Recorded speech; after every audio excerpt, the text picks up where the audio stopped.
A time-traveling mechanic in ancient India, 700 CE. What if you woke up 1,300 years in the past, stranded in a world of ox carts and ancient kings, with nothing but your modern skills to survive? Could you outsmart a skeptical village, dodge accusations of witchcraft, and change the course of history? Meet Logan Carter, a 33-year-old American mechanic from Detroit, who's about to face the wildest challenge of his life. In this thrilling tale, you'll discover how one man's ingenuity battles time itself, unravel a mysterious prophecy, and uncover secrets that could reshape an empire or doom it forever. Stick around to find out how Logan's modern know-how sparks a revolution in ancient India, and what shocking twist awaits him at the end. The air was thick with the scent of motor oil and rust, the familiar hum of Detroit's busiest auto shop buzzing around Logan Carter. At 33, with grease-stained hands and a knack for fixing anything with wheels, Logan was the go-to guy at Motor City Repairs. His life was predictable: crank wrenches, rebuild engines, banter with his buddy Jake over a cold beer after a long shift. But tonight, something felt off. The neon sign outside flickered erratically, casting eerie shadows across the garage. Logan wiped his brow, tossing a wrench onto his workbench, when a strange, pulsating glow erupted from the corner of the shop. "What the hell?" he muttered, squinting at a rusted, antique pocket watch he'd found earlier that day in a junk pile. It wasn't ticking, but it was vibrating, its glass face swirling with an unnatural, electric blue light. Before he could toss it aside, the glow exploded, swallowing him whole. His vision blurred, his stomach lurched, and the world spun into darkness. When Logan opened his eyes, the garage was gone. He was sprawled on a dusty road under a scorching sun, surrounded by fields of swaying millet and the distant clatter of wooden wheels. A herd of oxen lumbered past, pulling a creaking cart piled high with grain sacks.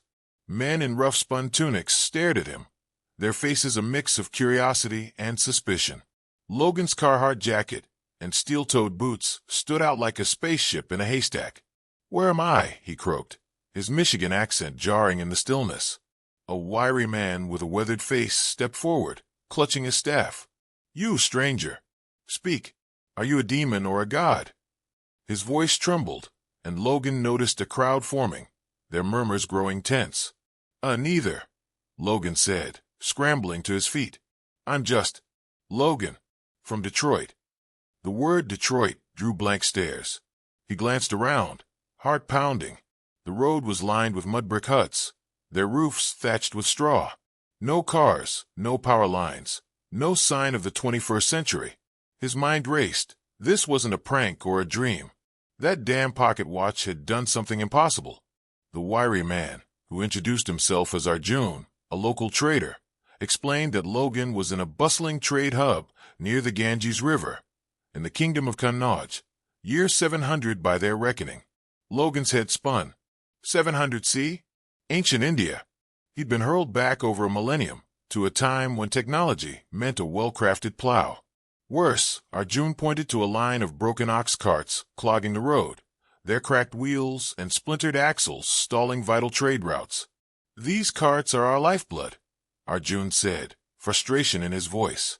"Without them, merchants can't move goods, and the king's tax collectors grow angry. Fix them, stranger, and you might earn a place here. Fail and—" He trailed off, glancing at a group of armed guards in the distance. Logan's mechanic brain kicked into gear. Carts were just primitive cars, right? Wheels, axles, load distribution. He could work with that. But as he knelt to inspect a wobbly cartwheel, the crowd's whispers grew louder. "He wears strange garments," one woman hissed. "He speaks of a place called Detroit," another muttered. "Is he a sorcerer?"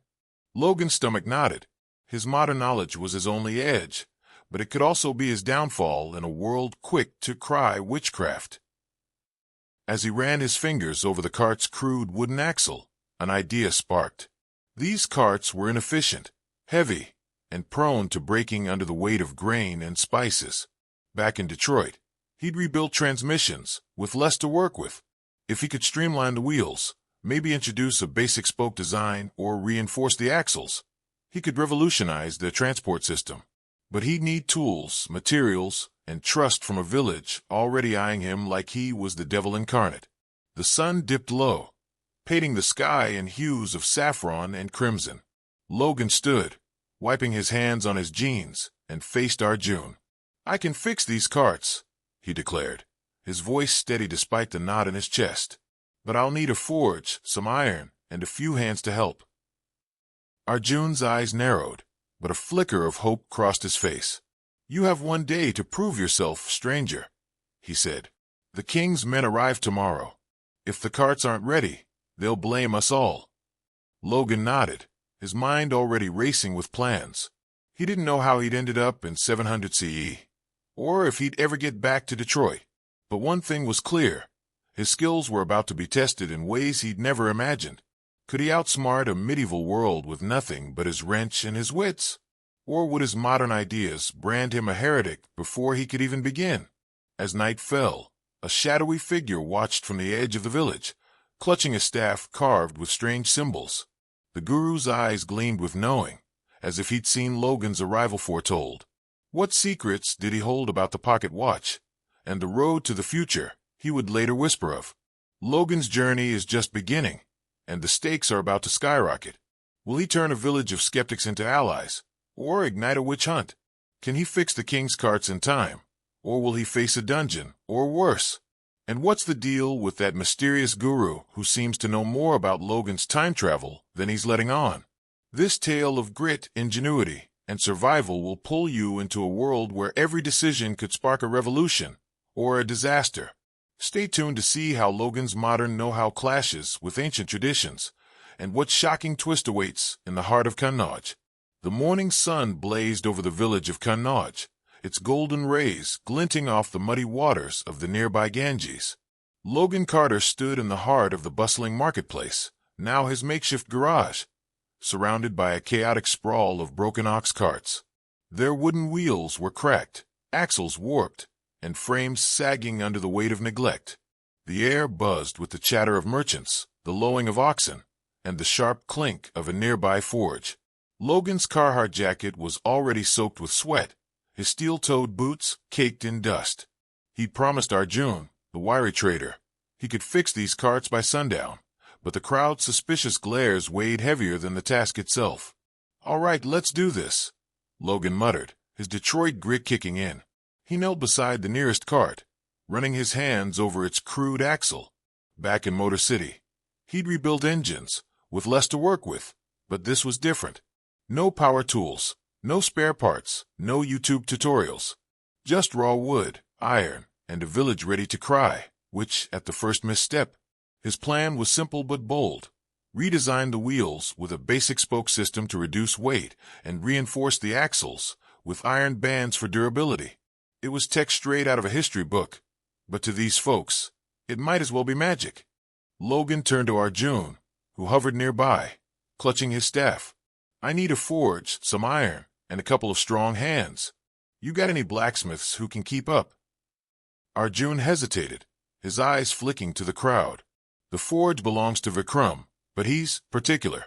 He doesn't trust outsiders." Logan grinned, unfazed. "I've dealt with worse. Point me to him." Vikram's forge was a smoky den at the edge of the market, its bellows pumping heat that rivaled the sun. The blacksmith, a burly man with arms like pistons, eyed Logan's jeans and boots with disdain. "You're the stranger who speaks of Detroit," Vikram rumbled, his voice like gravel. "Why should I waste my iron on you?" Logan didn't flinch. "Because I can make these carts move faster than anything you've seen. More trade, more coin. Help me, and you'll be the king's favorite smith." Vikram's scowl softened, but only slightly. "Show me then. But if you waste my time, you'll regret it." Logan got to work, sketching his will design in the dirt with a stick. The crowd gathered, their murmurs a mix of curiosity and doubt. He draws circles with lines inside. A woman whispered, "Is it a spell?" Logan ignored them, explaining his plan to Vikram. Lighter wheels with spokes would roll smoother, and iron-reinforced axles would handle heavier loads. Vikram grunted, half impressed, and agreed to forge the iron bands. Logan recruited 2 young brothers, Ravi and Sanjay, who were eager to prove themselves. "Think of this as a pit crew," Logan told them, chuckling at their confused stares. Stick with me, and we'll have these carts racing by sundown. As the day wore on, the marketplace transformed into a whirlwind of activity. Logan directed Ravi and Sanjay to carve wooden spokes, while Vikram hammered glowing iron into sturdy bands. Logan's hands moved with the precision of a man who'd spent years under car hoods, but his modern slang drew laughs. "This wheel's gotta be tight, like a V8 engine," he said, earning puzzled grins. When he called the marketplace a garage, the crowd erupted in giggles, the words spreading like a meme. "G.A. Raj," a child shouted, mimicking him. Logan leaned into it, joking. "Y'all ain't seen a garage till you've seen Detroit." The laughter eased the tension, but not for long. By midday, whispers of witchcraft grew louder. A group of elders, led by a stern woman named Lakshmi, confronted Logan as he tightened an axle. "You bring strange ways," she snapped, pointing at his dirt sketch. "These spokes, are they symbols of dark magic?" Logan's heart raced, but he kept his cool. "No magic, ma'am. Just math. These wheels will carry twice the grain, without breaking." Lakshmi's eyes narrowed, unconvinced, but Arjun stepped in. "Let him work. If he fails, the king's men will deal with him." The threat hung heavy, but Logan pushed on, his mind racing with calculations. He had to make this work, not just for the carts, but for his survival. The stakes skyrocketed when a royal messenger arrived, his silk robes a stark contrast to the dusty market. "King Harsha demands 50 carts ready in 4 days, he declared, his voice cutting through the noise. "Trade routes falter, and the kingdom's wealth suffers. Fail, and the village faces the king's justice." Arjun paled, and the crowd's murmurs turned to panic. Logan did the math. 50 carts in 4 days, with only a basic forge and a skeptical crew? It was a tall order, even for a Motor City pro. As the sun dipped toward the horizon, Logan's first prototype was ready. A sleek cart with spoked wheels and ironclad axles. He hitched it to an ox, and the crowd held its breath as the cart rolled smoothly across the dirt, carrying a load of grain sacks without so much as a creak. Gasps rippled through the market. "It moves like the wind," Ravi exclaimed. Even Vikram nodded, impressed. But Lakshmi's voice cut through the awe. "One cart proves nothing. What if his sorcery fails under the king's load?" The crowd wavered, torn between hope and fear. Logan's confidence faltered for the first time. He was one man against a medieval world, with no tools, no backup, and a ticking clock. Worse, the mysterious guru from the previous night reappeared, lingering at the edge of the crowd. His staff gleamed with strange carvings, and his eyes locked onto Logan's, as if peering into his soul. "You wield knowledge from beyond the stars," the guru whispered, slipping Logan a cryptic note before vanishing into the dusk. The note, scrawled on rough parchment, read, "The road to the future lies in the wheels you build. But beware, the king's eyes see all." What did it mean? Was the guru friend or foe? Did he know about the pocket watch, still tucked in Logan's pocket, its faint glow pulsing like a heartbeat? The weight of the mystery pressed on Logan, but he had no time to dwell. The king's deadline loomed, and the village's fate rested on his shoulders. That night, under a canopy of stars, Logan rallied his makeshift crew. "We're not just fixing carts," he told Vikram, Ravi, and Sanjay, his voice steady despite the odds. "We're building a lifeline for this village. If we pull this off, Kannauja's traders will roll faster than a Mustang on the freeway." The brothers grinned, caught up in his enthusiasm, but Vikram's eyes held a flicker of doubt. "And if we fail?" the blacksmith asked. Logan's jaw tightened. "We won't." As the forge roared back to life, Logan's mind churned with plans to scale up production. A primitive assembly line, a system to churn out wheels and axles faster than any village had ever seen. But the guru's warning echoed. The king's eyes see all. Were spies watching his every move? And what did the guru mean by the road to the future? Logan's hands tightened around the pocket watch, its glow faintly illuminating the night. He was a mechanic, not a hero, but destiny had other plans. Logan's gamble is just heating up, and the tension is electric. Can he transform a skeptical village into a well-oiled machine to meet the king's impossible deadline? Will his modern tricks win their trust, or spark a witch hunt that lands him in chains. And what's the guru's game? Does he hold the key to Logan's return to Detroit, or a darker secret that could unravel everything? This chapter of ingenuity, danger, and mystery will keep you on the edge of your seat as Logan's fight to save the village pushes him to the brink. Stay tuned for the heart-pounding climax, where a single choice could crown him a legend, or doom him to a forgotten dungeon. The dawn of the first day broke over Kannauj with a fiery intensity, the Ganges River shimmering like molten gold. Logan Carter stood in the heart of the marketplace, now a chaotic workshop buzzing with purpose. 50 ox carts, their wheels splintered and axles groaning, lined the dusty square like a fleet of broken dreams. King Harsha's decree echoed in Logan's mind. Fix them in 4 days, or the village faces ruin. The weight of it pressed on his chest, but his Detroit-bred stubbornness burned brighter. He'd rebuilt transmissions under tighter deadlines back home, but this wasn't Motor City. This was 700 CE, and failure meant more than a bad Yelp review. It meant chains, or worse. Logan's makeshift crew, Vikram the blacksmith, Ravi and Sanjay the eager brothers, and a handful of reluctant villagers, huddled around him. His prototype cart, with its spoked wheels and ironclad axles, had proven his ideas worked, but scaling up to 50 was a beast of a challenge. No power tools, no steel bolts, just raw wood, iron, and a village teetering between awe and fear. The crowd's whispers hadn't stopped. Lakshmi, the stern elder, still called his design sorcery, and her followers grew bolder by the hour. Worse, the guru's cryptic note. The road to the future lies in the wheels you build. But beware, the king's eyes see all. Gnawed at Logan's mind. Was he being watched? And by whom? All right, listen up. Logan barked, channeling his old shop foreman's grit. We're running this like an assembly line. Ravi, you and Sanjay carve spokes. Vikram, keep the forge hot. Iron bands for every axle. The rest of you, strip the old wheels and prep the frames. We move fast, we move smart, or we're all toast. His crew nodded, their faces a mix of determination and doubt. Vikram grunted, hammering a glowing iron strip. Your line better work, Detroit man, he said, but a flicker of respect shone in his eyes. Logan threw himself into the work, his hands a blur as he measured, cut, and fitted. He taught the villagers to streamline tasks, carve multiple spokes at once, hammer axles in batches. The marketplace pulsed with energy, the clatter of tools and the bellow of oxen drowning out the crowd's murmurs.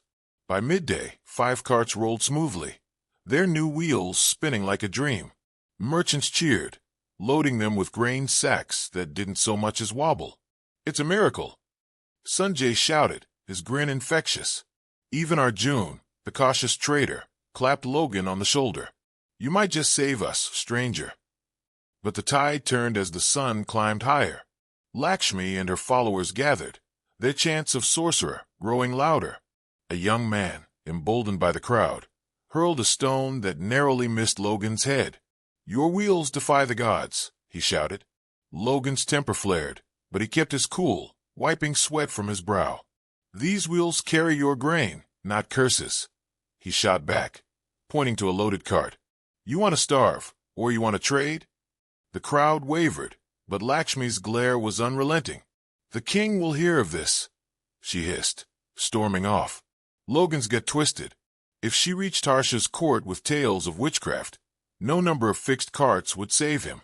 As night fell on the second day, 20 carts were done, but exhaustion crept in. Ravi's hands bled from carving, and Vikram's forge sputtered as iron supplies dwindled. Logan's own body ached, his modern boots no match for days of relentless labor. Worse, the pocket watch in his jacket, his only link to the future, began to glow brighter, its faint hum audible in the quiet night. He hid it, but not before Sanjay noticed, his eyes wide. Is that magic? The boy whispered. Logan forced a laugh. Just a trinket from home. Keep carving, kid. But the guru's words haunted him. The king's eyes see all. Was the watch the key to his time travel, or a trap? On the third day, disaster struck. A royal envoy, clad in crimson silk, rode into the village with a dozen armed guards. King Harsha demands progress, he bellowed. Show us the carts, or face his wrath. Logan's heart sank. Only 30 carts were ready, and the remaining 20 were a mess of half-finished wheels and cracked frames. Arjun pleaded for time, but the envoy's eyes locked onto Logan. You stranger, the king hears tales of your magic. Prove your worth, or you'll answer in chains. The crowd parted, and Logan felt every stare like a blade. Lakshmi smirked from the sidelines, her accusations clearly reaching the palace. Desperate, Logan unveiled his ace, a demonstration. He hitched 2 oxen to a finished cart, piled it high with stones, heavier than any grain load, and drove it across the square. The wheel spun flawlessly, the axle held firm, and the crowd gasped as the cart glided over ruts that would have shattered the old designs. The envoy's stern face softened, but only slightly. Impressive, he said, but 50 carts by tomorrow, or the king will have your head. As the envoy rode off, Logan caught a glimpse of the guru in the shadows, his staff glinting. The old man nodded, as if approving, but his eyes held a warning. That night, betrayal struck. As Logan worked late, a figure crept into the garage, dousing a pile of finished wheels with oil. Before Logan could shout, a torch ignited the pile, flames roaring skyward. Sorcery must burn, a voice cried. Lakshmi's accomplice, a zealot named Dev, villagers screamed, scrambling to douse the fire. Logan dove in, pulling wheels from the blaze, his hands blistering. Vikram and Ravi fought alongside him, saving half the stock, but 10 carts were ruined. We're done for, Ravi whispered, his voice breaking. Logan's jaw clenched. Not yet, he growled. We rebuild. Now. With only hours left, Logan pushed his crew to the brink. He redesigned the assembly line, splitting tasks to maximize speed. Vikram forged iron through the night, his hammer a relentless drum. Sanjay and Ravi worked feverishly, their loyalty to Logan unshaken. By dawn of the 4th day, 48 carts stood ready, but 2 remained unfinished, and the king's men were due at noon. Logan's mind raced. Could he fake it? Stall? Or was this the end? Then the guru appeared, his voice low and urgent. The watch, Logan. It chose you. Logan froze, clutching the glowing pocket watch. What do you know about this? He demanded. The guru's eyes gleamed. It binds past and future. Use it wisely, or it will betray you. Before Logan could press further, hoofbeats thundered. The king's men were here. As the envoy inspected the carts, Logan's heart pounded. 48 carts rolled perfectly, but the final 2 sat incomplete, their axles unmounted. The envoy's face darkened. You promised 50, he said, signaling his guards. Logan's mouth went dry, but then Vikram stepped forward, holding up an iron band. We're not done, the blacksmith roared, rallying the crew. In a blur of motion, Logan, Vikram, Ravi, and Sanjay fitted the last axles, sweat and determination fusing them into a single force. The final cart rolled, just as the envoy raised his hand to order Logan's arrest. The square erupted in cheers. Merchants tested the carts, marveling at their speed. The envoy nodded, impressed. The king will hear of this, he said, but his tone held respect. Logan exhaled, his body trembling with relief. But the guru's words lingered. Use it wisely, or it will betray you. What power did the watch hold? And why did the guru seem to know Logan's fate? Logan's triumph is only half the story. Has he truly won the village's trust? Or is Lakshmi plotting a final betrayal? What secrets does the pocket watch hide? And how does the guru know its power? As Logan stands on the cusp of glory, a new mystery looms, pulling him deeper into a world where time itself is a puzzle. The conclusion will unravel the guru's prophecy, reveal the true stakes of Logan's journey, and drop a bombshell that'll leave you hungry for more. Don't miss the electrifying finale, where every choice could lead to triumph, or trap Logan in 700 CE forever. The sun hung low over Kannauj, bathing the marketplace in a warm, amber glow. Logan Carter stood amidst a sea of gleaming ox carts, their spoked wheels and ironclad axles a testament to his relentless grit. The air buzzed with the cheers of merchants, the lowing of oxen, and the clatter of newly repaired carts rolling smoothly across the dusty square. 48 carts had passed the royal envoy's test, and the final two, finished in a frantic, last-second push, stood as proud as any Detroit muscle car. Logan's chest heaved, his hands blistered from days of hammering and carving, but a grin spread across his face. He'd done it. Against all odds, skeptical villagers, accusations of witchcraft, and a king's impossible deadline, he turned a medieval mess into a triumph. Vikram, the burly blacksmith, clapped a meaty hand on Logan's shoulder. "You're no sorcerer, Detroit man," he rumbled, a rare smile cracking his stern face. "You're a miracle." Ravi and Sanjay, the young brothers who'd become Logan's loyal pit crew, hooped and danced, their exhaustion forgotten in the thrill of victory. Even Arjun, the cautious trader, bowed deeply, his eyes shining with gratitude. "The king will hear of you, Logan Carter," he said. "You've saved Kannauja's trade." But the moment of glory was fleeting. Lakshmi, the elder who'd branded Logan a witch, lingered at the crowd's edge, her face a mask of begrudging respect laced with resentment. Her accusations had nearly derailed him, and her silence now felt like a coiled snake, ready to strike. Logan's gaze flicked to the pocket watch in his jacket, its faint blue glow pulsing like a heartbeat. The guru's cryptic warning echoed, "Use it wisely, or it will betray you." What did it mean? Was the watch his ticket home, or a trap binding him to this ancient world? As the crowd dispersed, the royal envoy returned, his crimson robes billowing. "King Harsha is pleased," he declared, his voice carrying over the square. "The stranger is summoned to the palace. He is to be named the king's engineer." Gasps rippled through the villagers. Logan's heart skipped. Engineer to a king? In 700 CE? It was a far cry from wrenching in Detroit, but it meant safety, status, and a chance to dig deeper into the watch's mystery. Yet, a chill ran through him. The guru's note had warned of the king's eyes. Was this honor a reward, or a gilded cage? The journey to the palace was a blur of ox carts and cheering merchants, but Logan's mind was elsewhere. The watch's glow intensified, its hum now audible to him alone. He clutched it tightly, hiding it from prying eyes. At the palace, a sprawling fortress of carved stone and flickering torches, King Harsha awaited. The monarch, an imposing figure with a beard like woven iron, studied Logan with piercing eyes. "You've done what my own craftsman could not," Harsha said, his voice deep and commanding. "Your wheels will carry Kannauja's wealth to distant lands. Name your reward." Logan hesitated. A way home was what he wanted, but blurting out "time machine" in a medieval court was a one-way ticket to a dungeon. "I just want to keep building, Your Majesty," he said, his Michigan drawl steady. "Better carts, stronger roads, whatever keeps the kingdom rolling." Harsha's lips twitched, almost a smile. "A wise choice. You'll have a workshop, man and iron. But know this, my court watches closely. Great deeds breed great envy." The king's words hung heavy as Logan was led to a grand chamber, his new workshop filled with tools and timber. Alone, he pulled out the pocket watch, its glow now a vivid blue, casting eerie shadows. "What are you?" he muttered, turning it over.